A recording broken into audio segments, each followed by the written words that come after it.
శ్రీమాత్రే నమః. మిత్రులందరికీ శుభోదయం. ఈరోజు శ్రీ క్రోధినామ సంవత్సర భాద్రపద శుద్ధ షష్ఠి సోమవారం. ఈరోజు షష్ఠి సాయంత్రం 4:56 వరకు ఉంది. తదుపరి సప్తమి. ఈరోజు విశాఖ నక్షత్రం మధ్యాహ్నం 2:46 వరకు ఉంది. తదుపరి అనురాధ. ఈరోజు సెప్టెంబర్ 9, 2024 తేదీ సోమవారం.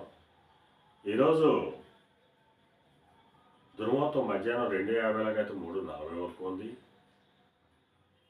అలాగే మధ్యాహ్నం 12:23 అయితే 1:12 వరకు కూడా దుర్ముహూర్తం ఇవ్వడం జరిగింది. వజ్రం రాత్రి 7:02 అయితే 8:44 వరకు కూడా వజ్రం ఇవ్వడం జరిగింది. ఈరోజు పంచాంగరీత్యా ఈ రకమైనటువంటి ఫలితాలు గోచరిస్తున్నాయి. అలాగే ఈరోజు నక్షత్రాలైనటువంటి విశాఖ, అనురాధ నక్షత్రాలు ఎవరికి తారాబలం కుదురుతుందో మనం పరిశీలించినట్లయితే ఆశ్లేష, జ్యేష్ఠ, రేవతి ఈ నక్షత్రంలో జన్మించినటువంటి మన మిత్రులందరికీ కూడా ఈరోజు నక్షత్రాలైనటువంటి విశాఖ, అనురాధ నక్షత్రాలు అనుకూలంగా ఉంటాయి. అందువలన ఇప్పుడు చెప్పినటువంటి నక్షత్ర జాతకులందరికీ ఈరోజు శుభకరంగా ఉండే అవకాశం ఉంది. అలాగే ఈరోజు రాశిఫలాలను మనం పరిశీలించినట్లయితే మేషరాశిలో జన్మించిన వాళ్ళకి ఈరోజు కొద్దిపాటి అనారోగ్య సూచన ఉంది. కార్యటంకాలు ఏర్పడతాయి. ధనవ్యయం కలుగుతుంది.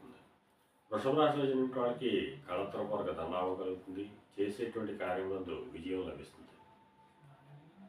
మిథున రాశిలో జన్మించిన వాళ్ళకి అంతర్గత, బహిర్గత శత్రువుల వల్ల అనేక ఇబ్బందులు ఎదుర్కొనే అవకాశం ఉంది. అందువల్ల శత్రువుల పట్ల అప్రమత్తంగా ఉండవలసిందిగా తెలియజేయడం జరుగుతుంది. కర్కాటక రాశిలో జన్మించిన వాళ్ళకి సంతానానికి సంబంధించి శుభవార్తలు ఉంటారు. వీరికి సంబంధించి తీసుకున్న నిర్ణయాలన్నీ కూడా ఈరోజు సఫలమయ్యేటువంటి అవకాశం ఉంటుంది. సింహరాశిలో జన్మించిన వాళ్ళకి ఆకస్మిక ప్రయాణాలు చేయవలసిన అవసరం ఉంటుంది. అటువంటి ప్రయాణాల్లో ప్రమాదాలు ఉంటాయి కాబట్టి తగిన జాగ్రత్తలు తీసుకోవాల్సిందిగా తెలియజేయడం జరుగుతుంది. కన్యారాశిలో జన్మించిన వాళ్ళకి పరాక్రమంతమైనటువంటి ఆదాయ వనరులు ఏర్పడతాయి. వీరు తలపెట్టినటువంటి ఏ కార్యక్రమమైనా కానీ ఈరోజు విజయవంతంగా పూర్తయ్యేటువంటి అవకాశం ఉంటుంది.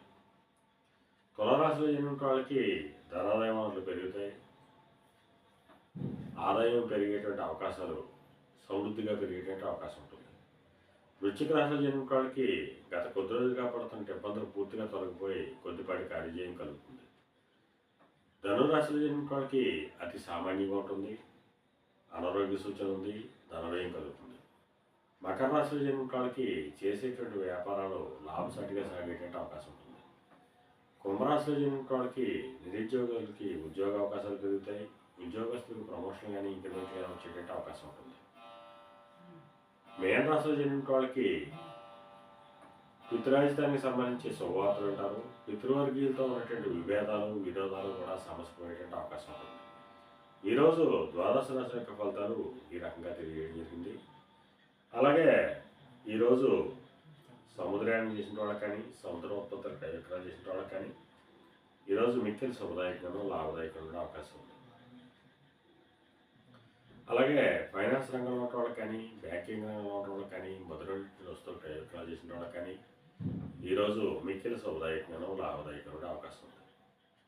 ఈరోజు పంచాంగరీత్యా ఈ రకమైన ఫలితాలు గోచరిస్తున్నాయి. అలాగే ఈరోజు సోమవారం.